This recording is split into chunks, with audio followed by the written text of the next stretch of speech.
Welcome into the Morning Glory Show. I am your host, Jake Robertson. Thanks for joining us today. If you are in the chat, I hope you're shit showered and shaved and got some mayo in your cup because today we got a show for you. If you're checking us out for the first time, make sure you go like, comment, subscribe, retweet, all the socials. But today we are joined by another guest, and it's a guest to behold. He's the host of the Hot Read podcast, director of published content over at Broadway Sports Media, covering the Tennessee Titans and the NFL draft. He's constantly bringing a new perspective to the market, and we appreciate that. New Papa to be, Easton Freeze. Welcome to the show. What's going on, fellas? How are we doing? Good morning. Good morning. Good morning. Doing well. Of course, we're joined by Jonathan Miller, a host of the All Things Titans podcast as well. Now, before we get started today, I just want to remind everybody to stop what you're doing, go over to YouTube and do three things for us.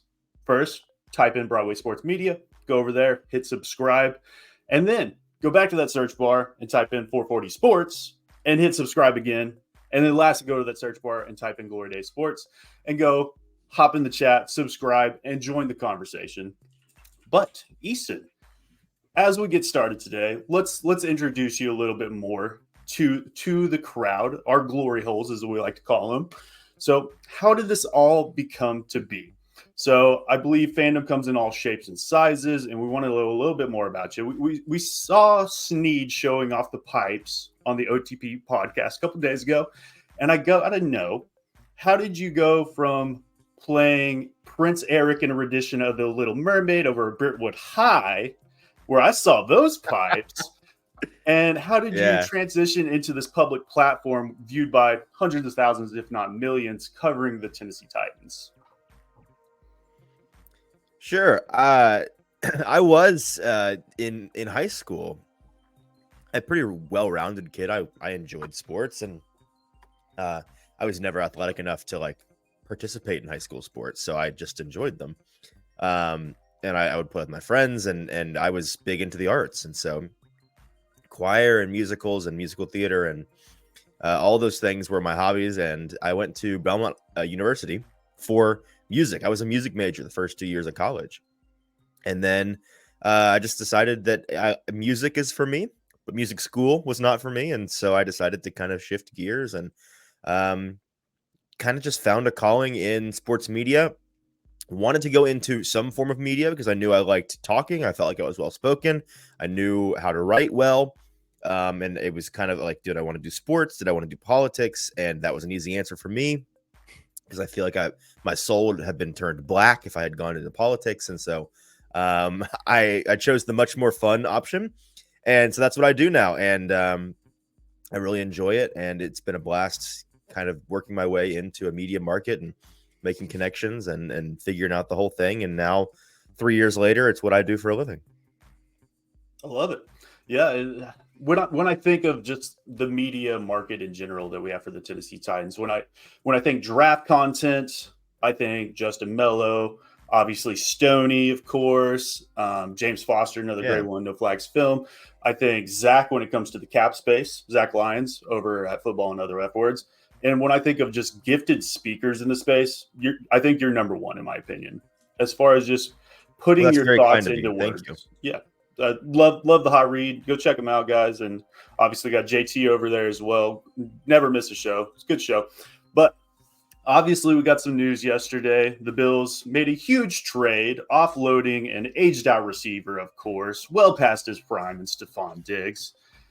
Now, Stephon Diggs, he's god-awful. Yeah, It's just me talking myself off the cliff. That is the AFC South. Hell of a man. Yeah. But in your opinion, how much of a needle mover is this for you? And just how does this affect the Houston Texans? I think it's a good move for them. And I think it certainly does move the needle. A lot of folks saw this move and kind of assumed, wow, the Texans now have their new wide receiver one, and that's going a step too far. And that is partially because I think there is a chance that Stephon Diggs is in decline. He certainly was not.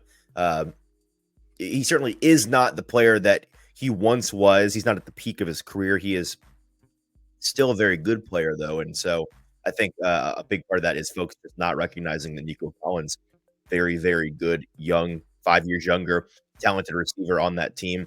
He is their budding number one X wide receiver.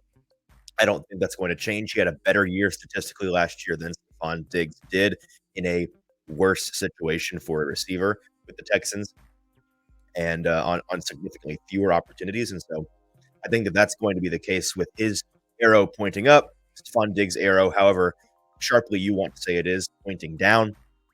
As our buddy Stoney in the comments, good morning, Stoney, saying he's Tank Dell insurance. I'm riding with you on this take, Stoney. I think that he is the two in this offense, and he is the guy that they are going to lean on if and when one of their talented receivers goes down this year. And that is a good thing to have. Listen, I love the way that the Texans are pushing all in on their rookie window the next 1 to 3 years with CJ Stroud. They're doing it the way that you're supposed to do it. And they are enabled to do that by the fact that they had such a phenomenal, reassuring first year with CJ Stroud. When a player has such a strong debut, you really don't have any inhibitions to push all the chips in the middle of the table. And it's what they're doing. And so it's a big deal that they added him just because it makes their wide receiver room, both in terms of top end talent and in depth, one of, if not the best in the entire NFL. And so I think it's a good move for them, even though it's not one that's going to necessarily change what they are for the long-term future. As a short-term move, which is what they're focused on right now. It's a positive one.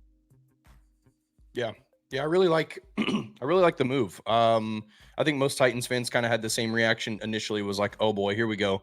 The Texans are continuing to add insane talent to this team, which, for a lot of people are kind of, not super big on Stephon just because of his recent, trajectory in his career. But I would say that this is still a big move, right? Like he's not completely washed, in my opinion. I think this is going to be a huge piece for CJ Stroud. Adds a big, back end element, like you said, Easton, to their offense. But for me, I don't think it necessarily, as a division rival fan, it doesn't necessarily scare me. I don't think you crown them as Super Bowl champions after this move, which some people were doing. But I do really, really like the move. And I've been kind of praising Nick Caserio for the past, 12 months or so. A lot of people are, giving him a ton of credit, and he deserves it. His front office has done well. But when you land, a generational talent at quarterback by just being at the 2 pick and just selecting him, then, it kind of fixes everything. And that's what I've told Titans fans is like, the Titans could have a similar rebuild year that the Texans had if Will Levis is the guy. When you pick the quarterback and he is the guy, everything else falls into place. So Stephon Diggs, I'm a really big fan of the move for them. We'll see. Thank God we have L'Jarius Sneed now. So hopefully those matchups will be fun to watch. I'm sure they will be.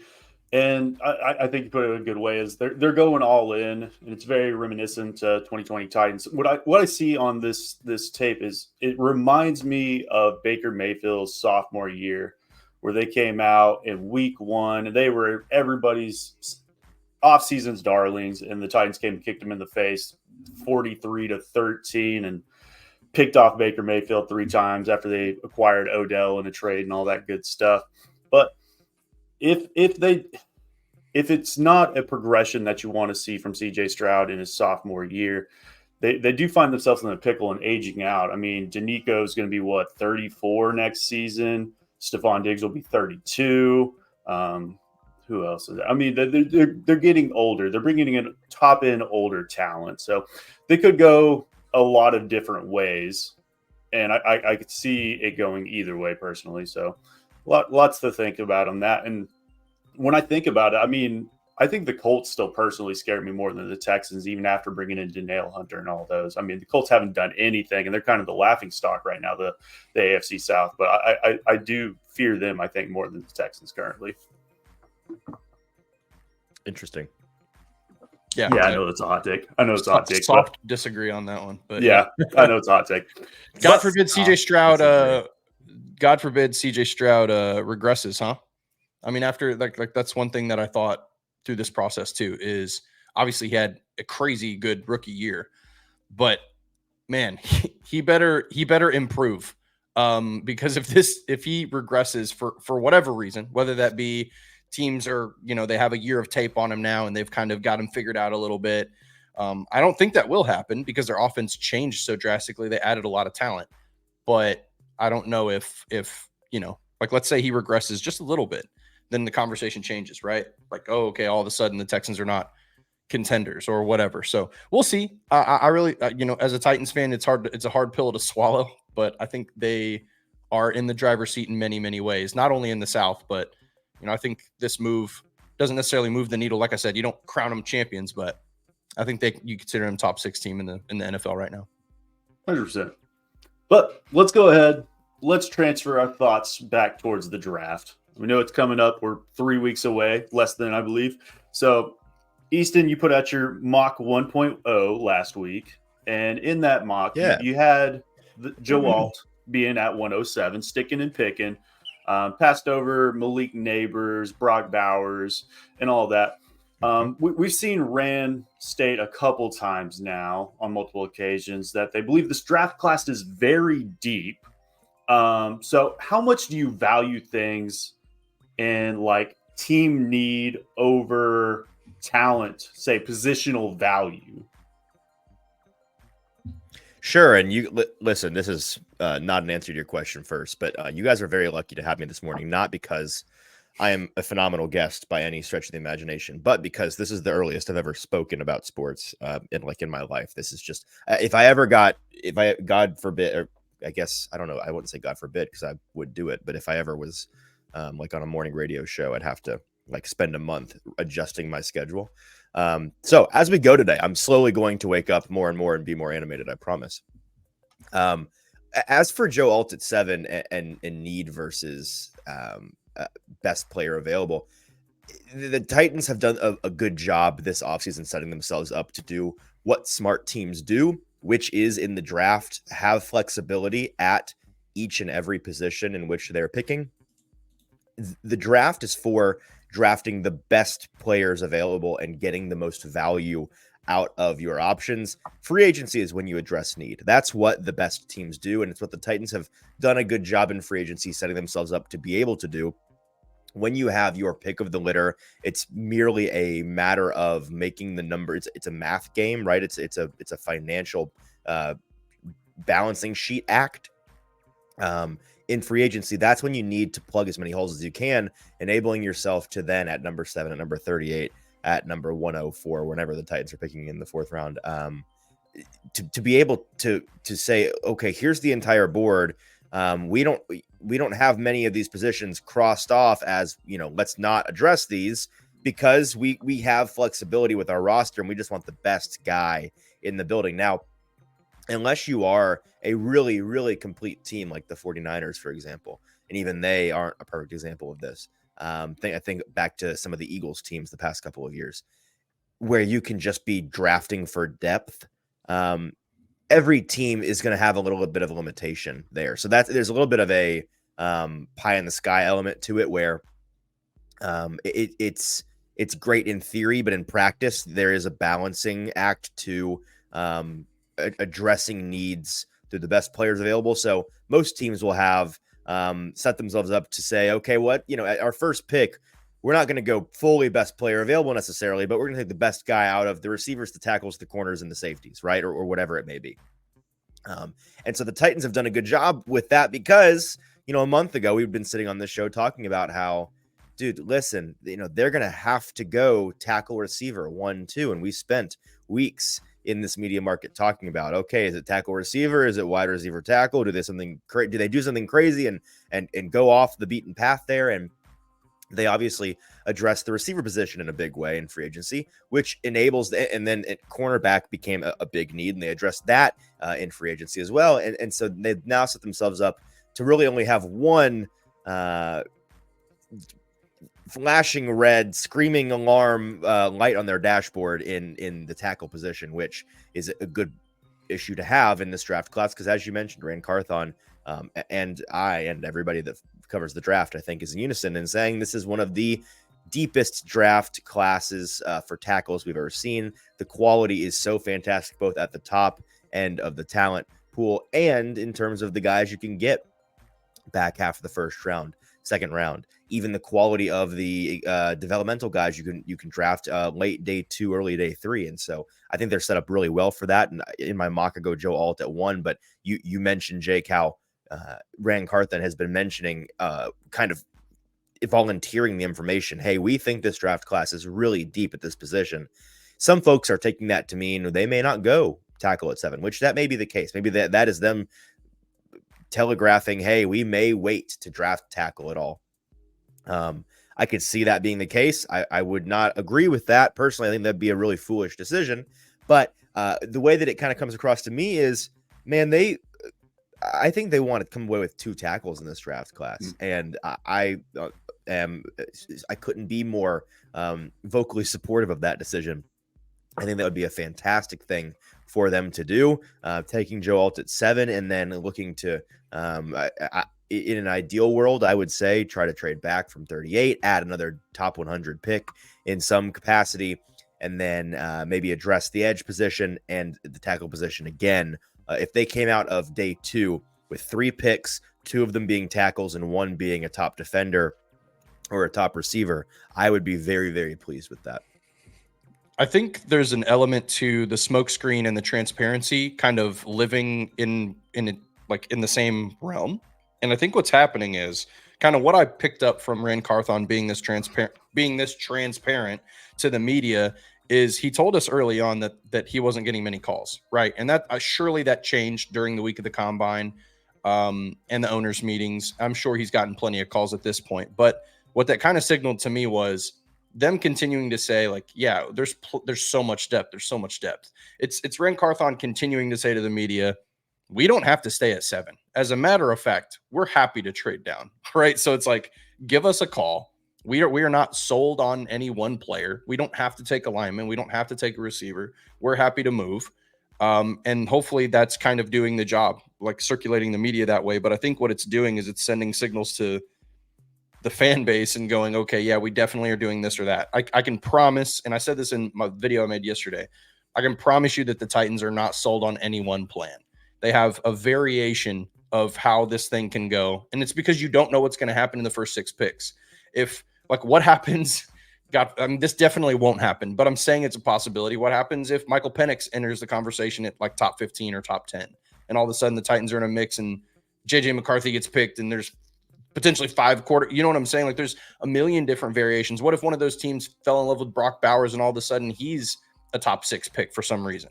There's so many variations that change the way Rand Carthon and team are going to assess their pick. Because if you're looking at, we talked about them getting like the top 5 to me in this draft are the 2 top flight tackles and then those 3 receivers. So you're going to most likely land one of those 5 just based off of mathematics, right? Because 3 quarterbacks are getting taken in the top 6, regardless of where they fall. They're going in the top 6.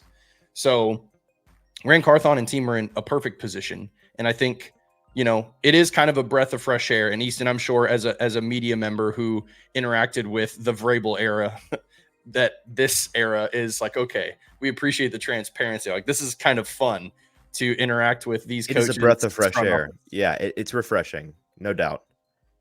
Feels that way from the fan base as well. I believe it. 100%. Yeah. If we were to pick at 7, I do get the Joe Alt, and I personally have Olu over Joe Alt by 1 spot. I mean, it's not a lot, but I don't get the fall Olu's had here. That's fascinating because I've been reliably informed this week, Jake, that Joe Alt is far and away the number 1 tackle in this class. And anybody that says differently, Joe Alt or bust. Yeah. So interesting to hear from you. Yeah. Yeah.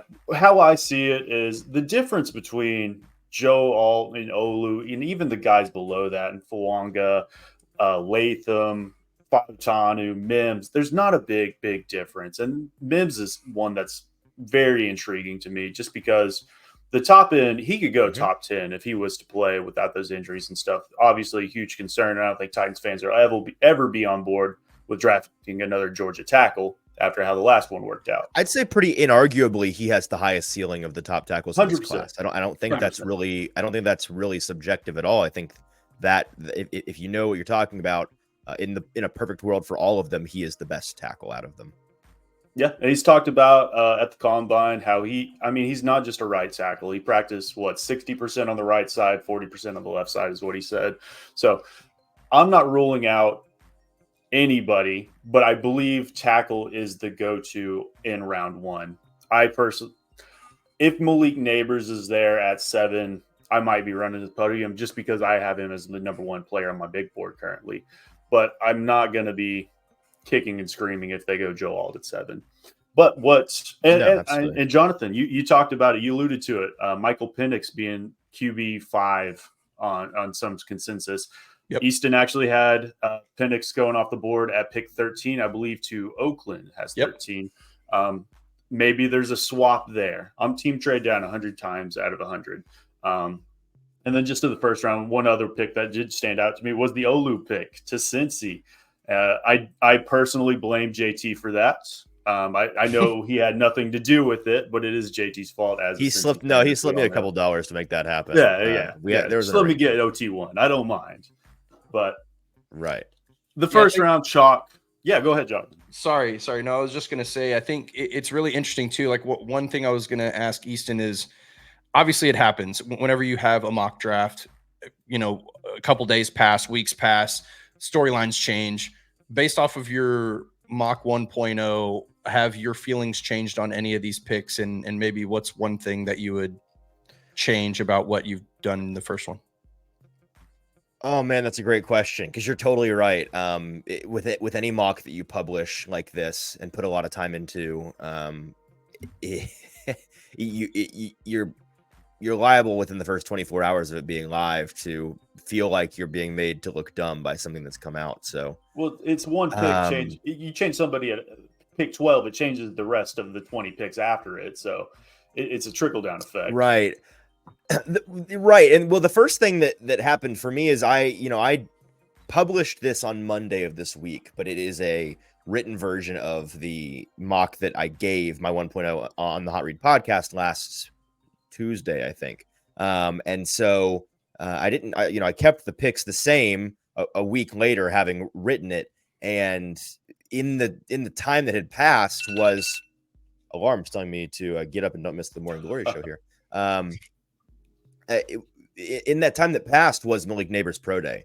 And we had that 48-hour news period of Malik Neighbors, awesome, sick, crazy, would love him on any team. And maybe he's the best receiver in this draft, which I still think may not quite be the case. But he is a fantastic receiver. And in this mock, I have him falling all the way to 9. I have the Titans and the Falcons both passing on him at 7 and 8. I have the Giants taking Roma Dunze over him at 6. I have the Chargers trading out from 5 and passing on him.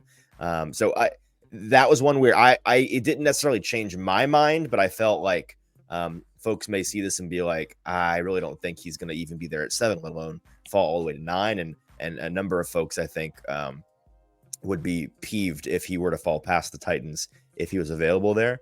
Some other ones, like having Olu fall to 18, I didn't feel great about that when I did it, and I wrote as much that I don't necessarily see the consensus offensive tackle 2 and the offensive tackle 2, in my opinion, in this class falling that far necessarily, but he was kind of a sacrificial lamb in this, and I explained as much that there are so many talented tackles in this class. There are going to be 1 or 2 of the top 6 guys that falls to 18, 19, 20, 21, 22, and somebody is going to get away with murder. And so in this mock, that's just who that happens to be.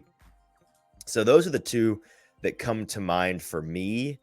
Things that I'm already thinking about with mock draft 2.0 coming up in a week or so. I'm not sure I have AD Mitchell going as high as I do. Though I could see a team going with him just out of desperation a little bit, taking him a little bit earlier off the board than he should. And then some other things that I think I'm going to keep to myself because I got to have something to write about. Yeah, of course. But yeah, it's going to be interesting just because there's going to be people that fall like there is every year. I mean, Will Levis was supposed to be the 3rd overall pick last season. We got him the top of the 2nd. So every mock draft that we make obviously means absolutely nothing by the end of it, and we'll get most of these picks wrong. It's about learning about the players and who you got bringing in for the next upcoming season and learning that. And I mean, I think I got 9 picks out of 32 last season. Not close at all. Not close at all. But I felt good about those. But let's go ahead. Let's transfer to the second round because that's what I found more interesting. That's where we get to see the trade back, which you had the Titans moving from 38 to 51 with Pittsburgh Steelers and picking up that additional third. In the second, we pick up Chris Braswell, edge out of Alabama. Second fiddle to Dallas Turner. And then in the third, picking up Javon Baker, which I'm sure we'll have Mike Herndon, who we're having on later today at 2:00. Make sure you can check that out. Doing backflips. That's a very pro Mike Herndon mock right here. Just might want to definitely. So I just want to dive more into that and how important it is for you to pick up another top 100 pick in this draft. And who are some of those guys in the third round range that just get your blood moving? Yeah, man, if I could manifest a single thing for the Titans in this draft, it would be trading for another top 100 pick, whether that comes in a first round trade down or a second round trade down. I am super supportive of taking advantage of what is a really strong class for Tennessee's rebuild of its roster, the way that they are, they find themselves in a team building situation right now. For example, at the fourth pick in this mock draft, I talk about how last year, the Cardinals and former Titans legend Monty Ossenfort, their GM, made a point to trade back consistently, value capital, value options, and value quantity over quality.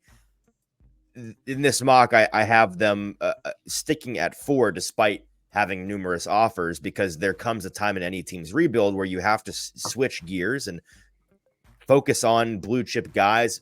Prioritize quality over quantity. I think the Titans are not quite to that point yet in terms of building out the meat of this roster, and they just need dudes. They need guys. They need dart throws. So I would like for them to strike a deal with somebody and move back. Now, if I had my druthers, it would be moving back in the second as opposed to the first, just because I do like the idea of getting a top 7 blue chip player. And I am not super fond of the guys that, in terms of the consensus mock draft board right now, where the board looks when you get to 38 overall. It's kind of a dead zone for me, and in my opinion, for the Titans, that is. There's a couple of players available at positions they don't quite need as badly, and so I'd like for them to move back. And in this mock, I had them trading with the Steelers, moving back to 51 and 84, giving up a 7th rounder and number 38. So I went with Chris Braswell at 51, who's an edge out of Alabama. And, based on the current construction of the Titans roster, it's difficult not to mock a defender to them with one of their day 2 picks in this mock when they have 2 of them. Offensive players, I think, are going to dominate the first round. I think the meat of the second round is going to be on defense. You got Harold Landry back on this team. He's going to be an every down edge rusher for Tennessee, but they need to find him a running mate on the other side. Arden Key proved himself to be a valuable rotational rusher last year, but I'm having trouble seeing him as a bona fide starter. I think having him as a bona fide, or having a player like Chris Braswell come in to groom into that role would be ideal for the Titans long term. The thing about Braswell's situation that intrigues me the most, and if you listen to the Hot Read podcast, I talk about this all the time.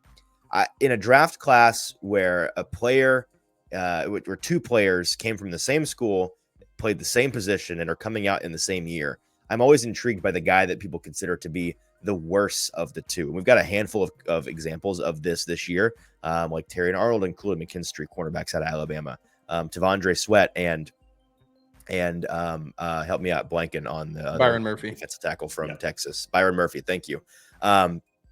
You've even got some examples with receivers like Brian Thomas and Malik Neighbors out of LSU. And with these guys, the one that is considered the worst of the 2, I'm always wondering if, we're undervaluing them a bit, I guess. Like, is playing second fiddle so much on college tape a reason why we don't see their true potential necessarily, if they're not given a full chance to blossom? Just living in that narrative shadow of their teammate at the same position just lead to them being sold short a little bit. And with Braswell, I think he has everything you want in an edge rusher on paper. 13 sacks, 10 hits, 33 hurries last year. He's got a wicked first step, great play strength, strong pursuit speed. he lacks a bit of consistency in just his entire game. It's a little bit up and down, but he's got a little bit of a limited bag of tricks. He's going to have to add to that at the NFL level. But I think he has the requisite skill set necessary. I have no doubt that he's an NFL starting caliber athlete and can be a serious difference maker if he's coached up in the right situation. And then at the third round pick that I added for the Titans, they move back and they grab 84. Like you said, Javon Baker, wide receiver out of UCF.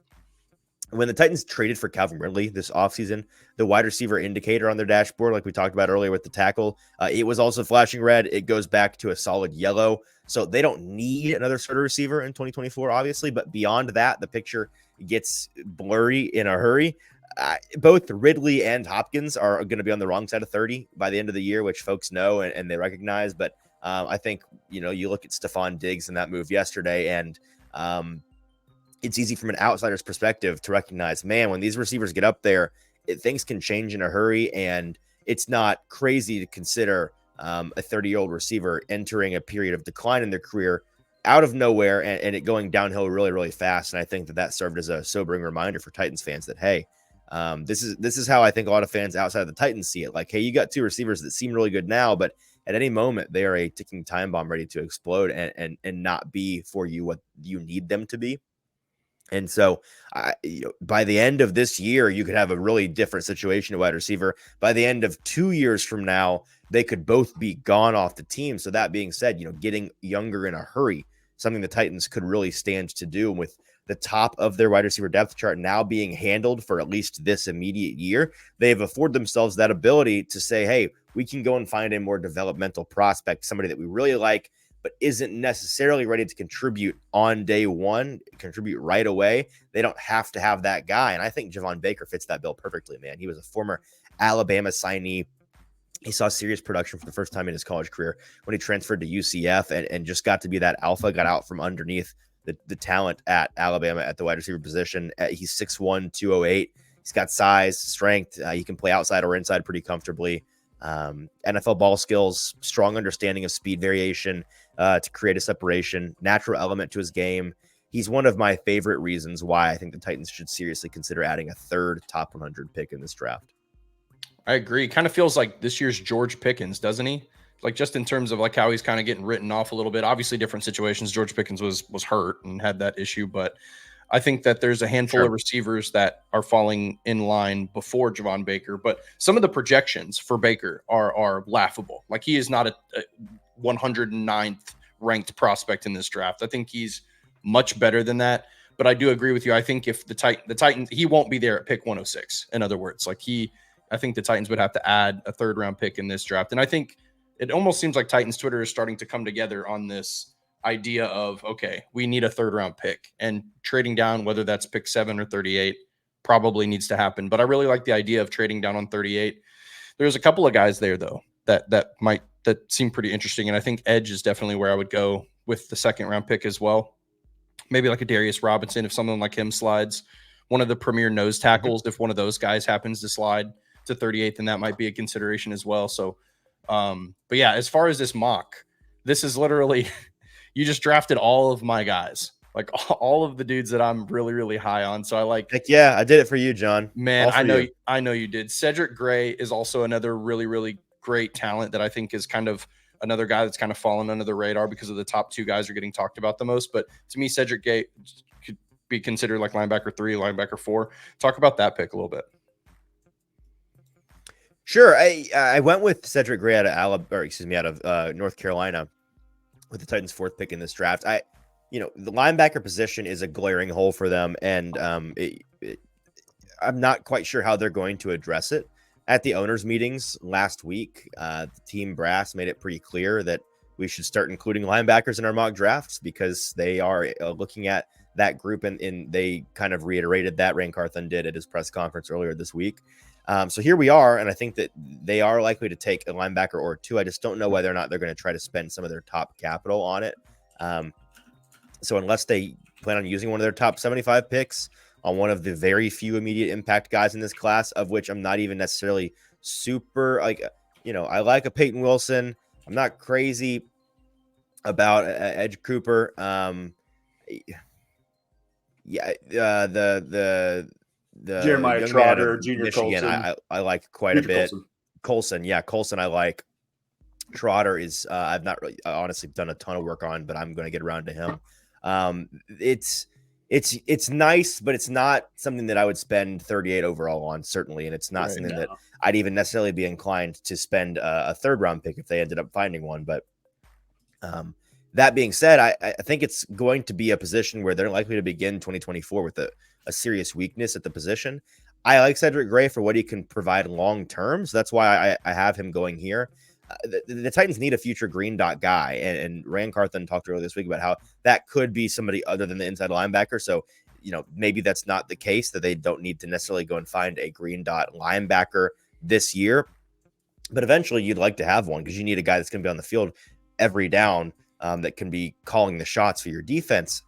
And I think Gray has shown that he can develop into a team's do-it-all fixer in the middle of the field like that at the heart of the defense. He's highly productive in college, NFL length, great play speed. He cuts it loose and plays fast when he's at his best, and he's serviceable both in the run fit and in coverage. I think he's going to be a rotational backup when he comes into the league, and hope to develop into a starting role. And so that's where I went with the Titans at 4. Yeah, I like Cedric Gray, but if I'm thinking about it, and we're trading back from 38 to 51, we're picking up that third. I really do like those big three being Peyton Wilson, Junior Colson, Jeremiah Trotter. I as well am out on edge. He's Kenneth Murray to me. He's see ball, get ball. He's Bobby Boucher out there. He is not wearing 100%. the green dot. Yep. Jeremiah Trotter, I think he might be the most intellectual ready as far as these big three, but he's also lacking the athletic traits that the other two are. So if I'm trading back from 38 to and getting that extra 100 round top 100, I don't mind going linebacker there. 38 is too rich for me, and I've here recently moved Colson over Peyton Wilson. The injuries just scare me. Athletically, he is very gifted. Sure.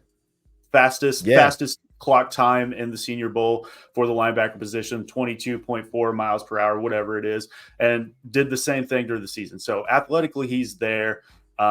But just some other guys that I like in that third round range. If we're going 2 tackles, picking up a Christian Jones out of Texas or a Blake Fisher out of Notre Dame. If you're drafting Joe Alt in the 7th, just get his bookends, pair them together, and then just maybe just higher Notre Dame line. Yeah, absolutely. Just rebuild it. Don't mind that at all. And then one guy I'm higher on, I feel like, than consistent is Brandon Dorless out of Oregon. Little bit undersized. And you'll see him put as an edge a lot now. I think he weighed in about 273 or so at Senior Bowl. He bumped up to like 280 at the Combine or so. So take that as what you will. He did play interior defensive line for Oregon. Very, very good one gap shooter as far as interior goes. And if I'm looking for that Danico Autry replacement, I think he has that inside-outside versatility, and I think he can almost be a day one starter for you. And if anything, a rotational pass rusher on the inside. Pair him up with a Arden Key, and we're flying. So I don't mind that at all. But let's go ahead. We're running out of time. So we're going to hop into some over-unders here. So on the Hot Read podcast during the season, you guys do a great job of doing your bets of the week. And if anybody's paying attention big over there, degenerates over here at the Hot Read podcast. Oh yeah. And that reminds me, if you guys are watching live, head over to Zen Sports /Glory. Give us a little kickback. I forget I'm sponsored over there by them just because I'm not in Nashville. I'm not in Tennessee, so I can't use it, but we'll donate it somewhere. But we got a couple of them for us. And before the draft, obviously, this is going to change a lot. And just to start, I want to put some gauges out there. Does Will Levis throw for 4,000 plus yards, becoming the first quarterback since moving to Nashville to do it, since Warren Moon did it twice? So the thought behind this is, last season, you take out the last Houston game where he threw like 6 passes before going down to injury. You average out those 8 starts. It comes to about 224 yards per game, which puts him just over 3,800 yards for the season if you average that out between the 17-game season. So Now, does Will Levis stay healthy for that 17 games? That's a question all in itself. But does pairing him with a Brian and Bill Callahan and bringing in a Calvin Ridley add and equate to another 11 plus yards per game averaged out? I think it does. It obviously requires him to be healthy all year long. You look at the recent past with Brian Callahan's offenses in Cincinnati, the 2 years that they had Joe Burrow fully healthy, he was north of 4,400 yards, had 4,600 yards in 2021. So cleared that bar really, really comfortably. I don't think it's going to be that kind of year for Will Levis, but for him to, average a little bit more than he did last year per game, I think they're going to be throwing the ball around the yard more. I think if he's healthy all year round, he's going to get to 4,000 for better or for worse.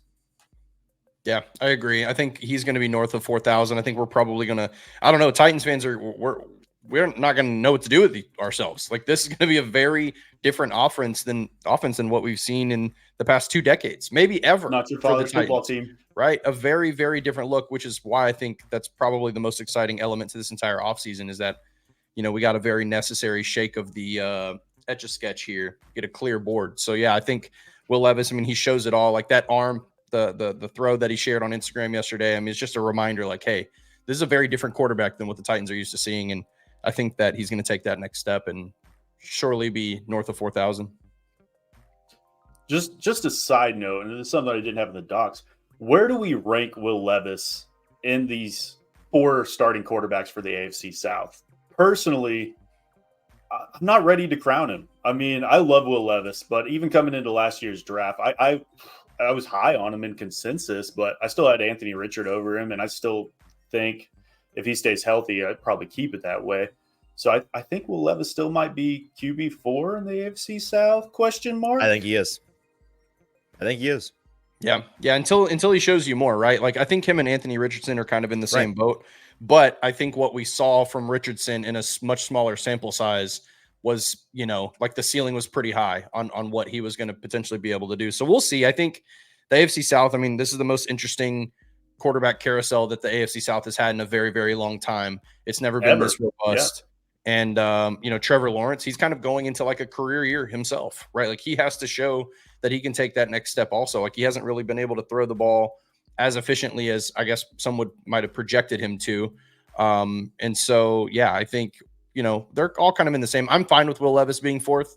But to me, Will Levis and Anthony Richardson are like 1A, 1B and kind of in the same spot. And I think CJ Stroud is clearly in the leading position. And I guess Trevor Lawrence, just from seniority and what he's done so far, has, put him at 2nd. But yeah, we'll see. It's going to be a big shakeup year for the AFC South. Yeah. It's not the FanDuel 32nd ranked quarterback in the NFL. No.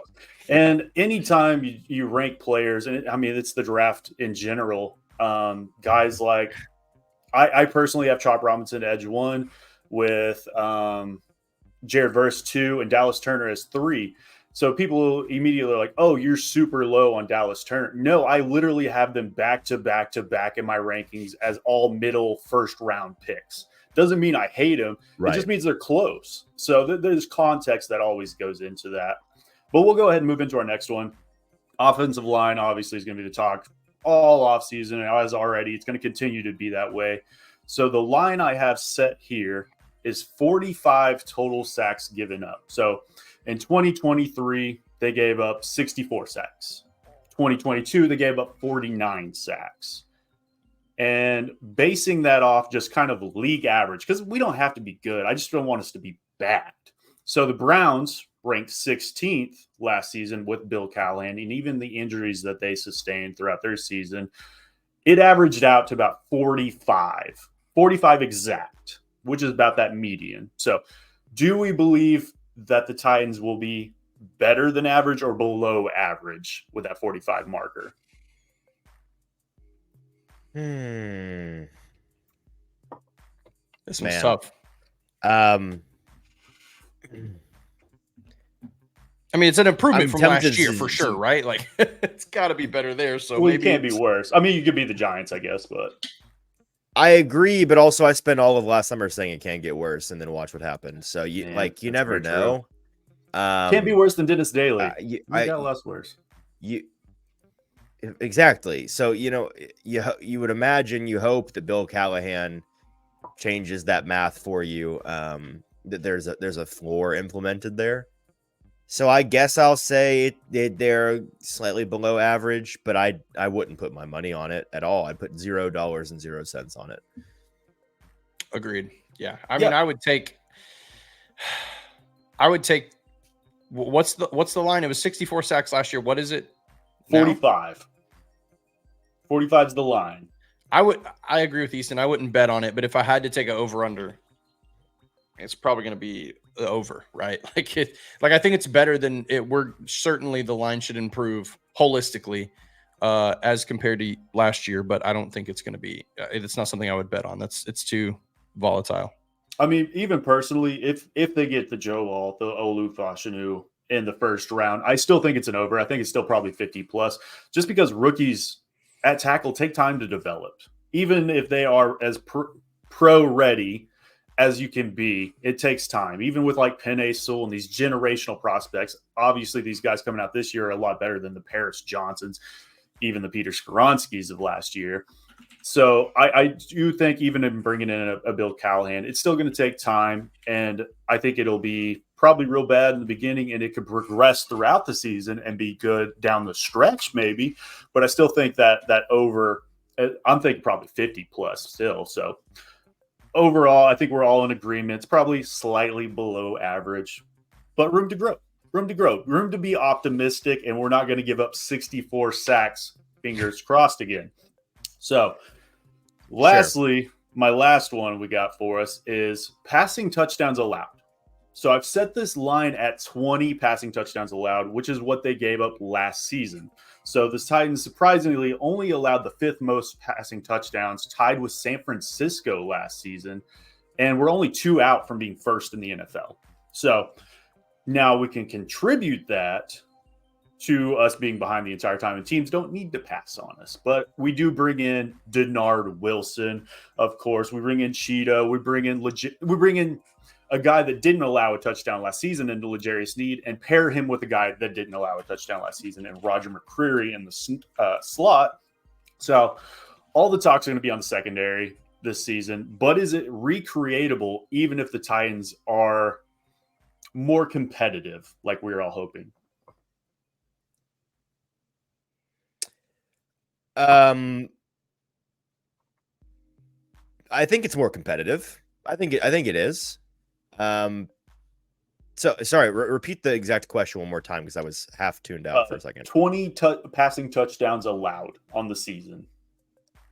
Okay, thank you. It's just totally blank for a minute. I think that the answer is I'm going to cheat again and see. No, and I can start us off because I'm pounding the under on that. Pounding the under. I think it's really okay. Yeah, I'm definitely tell me why. So because I don't know. Tell me why. So you're talking about 20. You're talking about 20 total. You're talking about passing touchdowns, right? Correct. Right. Yeah. So we were 2nd worst in the league last year. No, right? We were 5th best. 5th best in total. Maybe I'm misunderstanding the question as well. So we allowed 20 touchdowns, which was 5th best passing touchdowns. This is defensively. Correct. That's what StatViews told me. We're not talking about Will Levis throwing 20. No. Allowing. Yeah. And so you're saying that they were that doesn't seem right. They were one of the 5 teams that allowed the fewest passing touchdowns? Correct. That's what StatViews. You're sure about that? That can't be. That's all AI generated though, so that could be incorrect. I would like a stat check on that just to be wild sure, if that's because true. Yeah, because I think Trey Avery probably wrong, gave up the most touchdowns in the league last year, I feel like.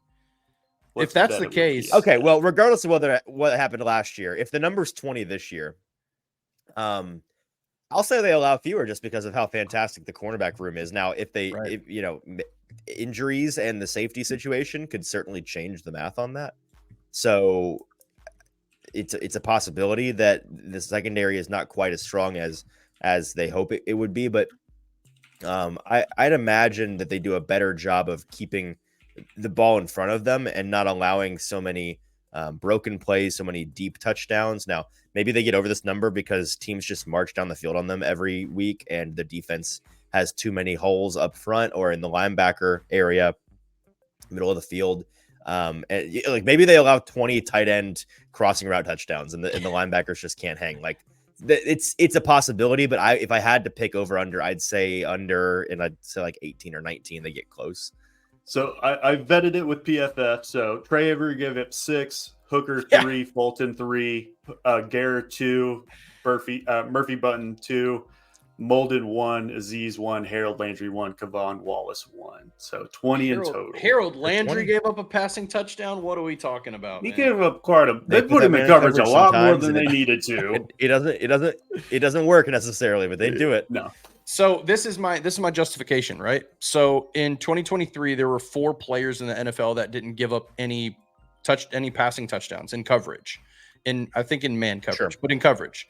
2 of those players are on the Tennessee Titans 2024 roster. And that's L'Jarius Sneed and Roger McCreary. So, yeah, I mean, this secondary has elevated to something the likes of which I don't think Tennessee has seen. Yeah, I think it's going to be that good. So that's my justification in saying that I think it's under 20 for sure. I mean, Trey Avery is not going to be playing very many snaps for you, and he gave up 6 of those touchdowns. So huge improvement there. That's tough. And we have to expect wood. You don't know he's not going to be playing snaps. Yeah, that's fair. Injury bug. Very true. New training staff. Well, hopefully that is fixed. We shall see. But injuries happen in football. We all know that. But let's go ahead. Let's hop into this draft that we got going on. And this was recommended by Easton. And it's just best names in this NFL draft this season. And there's a lot of them. I stopped my list at 12, but I could have kept going for days, I feel like. So we'll hop into this. We got Easton with the 101. I'll be second. Jonathan will be third. And we're going to go snake draft style. We're going to go 4 times each. So Easton, who is the 101?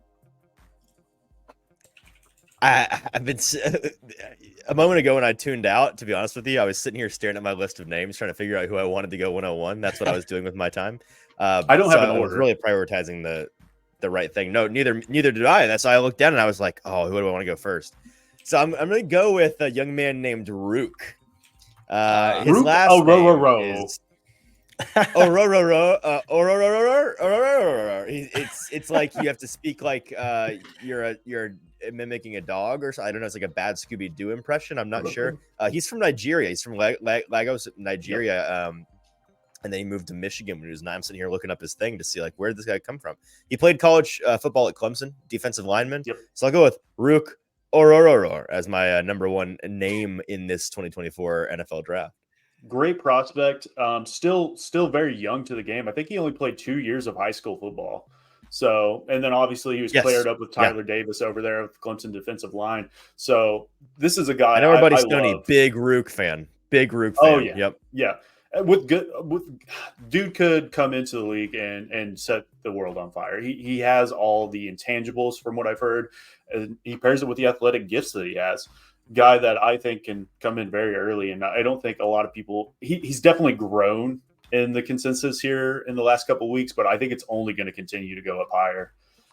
And man, yep, definitely on my list. Definitely very high on my list. So I got one that just stood out to me, and I had to go watch a little tape on him, what I could find, which there is not a lot of it, but that is going to be a Jew. And you may say, bless you. So this is former Clemson wide receiver who did transfer to Garden City Community College. So we had to go digging into this one. Which we all know where that is, but let the folks at home know. I actually started at quarterback last year for Garden City. So 6'3", 218's got the size. Like I said, he transferred from Clemson over there. He actually just received a Canadian football combine highlight. So we'll see. He is draft eligible. He's got good size athletically. Leaves a lot to be desired. 4'6", 340. Where is this man on the consensus mock draft board? Is he even on? Oh, how do you spell his name? 400 plus. 400 plus. Okay. This is not a draftable prospect. AJOU. Just like a Okay. sneeze. All right. Simple. Yep. So I need to know where this man's from to know what's going on with that, but that's amazing. Former 4-star, former 3-star, I think. I mean, it's interesting. It's interesting, but definitely the name that stood out USF. among most, I'll say. I'm doing a beast of a draft with the guys over at NFL Draft Fanatics. They have a great mock draft simulator over there. We're doing a 26 round with 22 teams NFL draft, drafting 22 or 24 prospects, 22 on offense, or no, 12 on offense, 12 on defense, and we're getting deep into this. I mean, it's a lot of people to go across. So you're trying to fill out an entire team, and this is the guy that might be there in the 26th round for me that we might have to take a look at for that flex position. But all right, Jonathan, you got your first pick, 103. You're going back to back here. Let's go. You guys send me all the good ones, bro. I'm taking Kool-Aid McKinstry for my first pick, of course. I mean, bro, his name is Kool-Aid. It's a good take. On. You can even choose it's a good the flavor. take. I got crossed that off my board. Yeah. You can even choose the flavor of the day depending on like your mood. I mean, it's brilliant. Kool-Aid McKinstry is going first for me. The second one is interesting because, by the way, hang on, real quick, Jonathan. The underrated element to Kool-Aid McKinstry's name is that he has 4 capital letters in there, and it's not all that long. That's which I find point. interesting. Yeah, he does. Would the initials be KAMK? I like that. I know that's technically not how the initials would go, but that's how I would go if I was Kool-Aid McKinstry. KAMK. That's me. I like that. You can almost spell another name with his acronyms. That's crazy. Exactly. And he's easily the best player out of all these names as well, like arguably, right? So I think that's pretty good. Perhaps he's up there. We'll see if I'll say he's the highest ranked one on my big board that I have on my list. Well, I'm gonna take another one. I've got one higher than him that I may or may not take. This might be a cop out, but I love this name. I just think it's cool. Leatu Latu. Oh yeah, it's just a fun name. Just rolls off the tongue, really easy. It does. Love it. Such an interesting prospect. Just because coming into, obviously he has the spinal issues, which is very scary. But his tape is better than any edge rusher out there, in my opinion. His bag is full. But looking at what he did at the Senior Bowl really scared me off of him. So I moved him quite a bit down. I mean, I still have a first-round grade on him, but he's pretty much easily edge 4 for me. So that's a guy that could be great. I mean, he's top 10. He might end up being the best one out of all of them. 100%.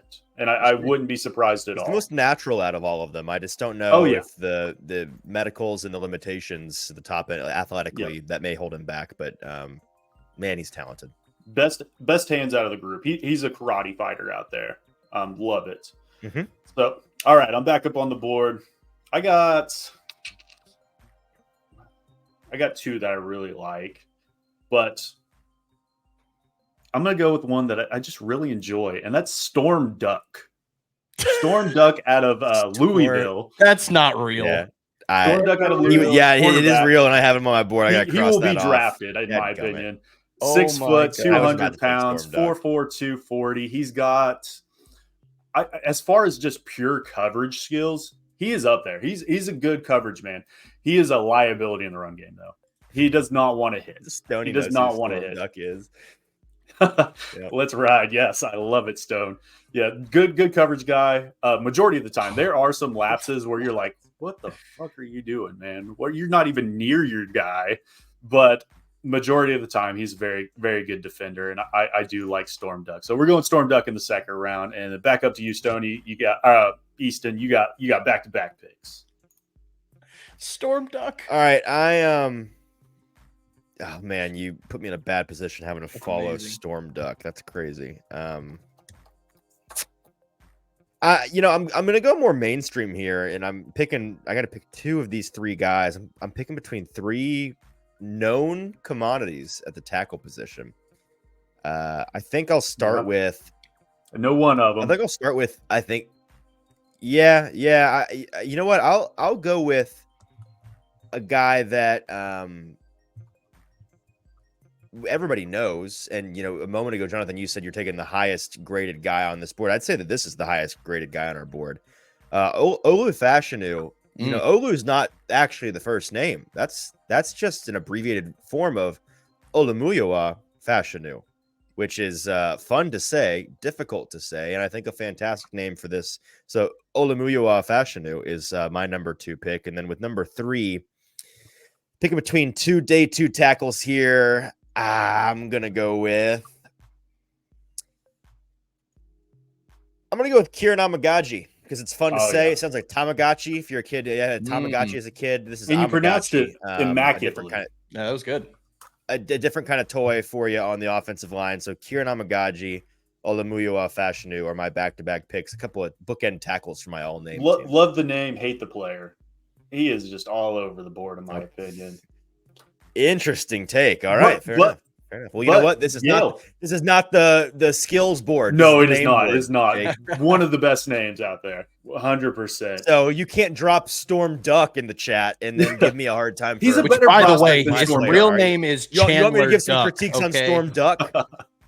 His real name is that his actual name? Chandler Duck. Okay, I cheated need a little bit. You know what? When you put out your little, I'll little put graphic, an asterisk. you pander to the people. You better put Chandler Duck. Yeah. Okay. Because that's an important differentiator, and you don't get to just claim. We're put Olu, and then we're put the parentheses, the rest. That is his government name. Don't you dare. Olumuyiwa, full deal. I like he's applying for a passport. I need that thing in writing. Okay. Oh man. Okay. So I'm back up with. Oh man, we still got a whole nother round. Oh, there's one that I just really like. That is way. I could do 5 or 6 rounds. I have so many. I could, but there's so many names that nobody's gonna know. And really, if I'm looking at my board, there's a lot. We're just gonna start with one. I've gone the funny route. We'll go with one where I when I see that name, I'm like, that guy's a dog. I don't need to watch the tape. And that's Tip Ryman, Illinois tight end, great he was better athlete testing than I thought he was going to be, but he can block. He can pass catch as well. Probably going to be in their 6th, 7th round. If we're looking at the Titans specifically, Wesco is going to be gone. You're bringing in Josh Wiley and Chick. You got to have a blocker. I think Tip can be that dude. So, and then like Stoney says in the chat, give me just the tip. So we're going Tip Ryman in the 3rd.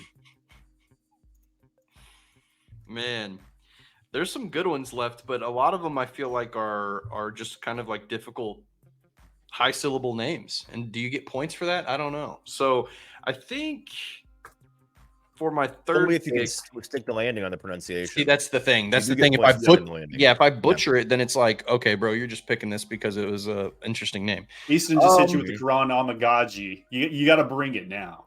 That is very true. You have to say it correctly, or else you don't get to claim it. Yeah, that's fair. All right, for the 3rd pick, then I'm gonna go with. Oh, here we go. Nehemiah Pritchett. Penn State corner. I just think, good player. Dig it. Cool, solid name, and I can pronounce it, which is the big thing, right?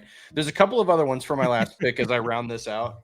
I'm gonna attempt it. Here we go. I want an edge rusher to pair. Now I could have like sold out and gone like Chop Robinson or Tavondre, which I think are cool names, but I'm gonna go with a difficult one here and try to pronounce it. Here we go. We're gonna go with edge rusher from Washington, Zion Tupu Ola Fetu. Fatui. We'll say that's right because I honestly don't know. Not sure. Tupu Ola Fatu?